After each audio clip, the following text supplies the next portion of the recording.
ఇది ఇప్పుడు కాదు, ఎన్నో వేల సంవత్సరాల క్రితం జరిగిన కథ. ఆధిపత్యానికై జరిగిన పోరు.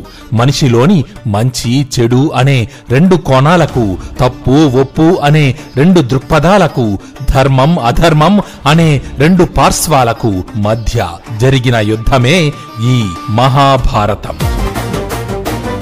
కర్మాన్ని పాటించి ఉత్తములుగా కీర్తి గడించిన వారిని ఆదర్శంగా తీసుకొని మనల్ని మనం ఎలా తీర్చిదిద్దుకోవాలో చెప్పేవాని ఆశ్రయించి పతనమైపోయిన వారిని చూసి మనం ఎలా జాగ్రత్త పడాలో తెలియజేసే అద్భుతగా భరత ఖండమును పాలించిన కురువంశీయుల అమోఘ చరిత్ర. భగవంతుడైన శ్రీకృష్ణుడు చేసిన లీలా వినోదమే ఈ 3 గంటల్లో మహాభారతం. మీ వాయిస్ ఆఫ్ తెలుగు యూట్యూబ్ ఛానల్లో అతి త్వరలో.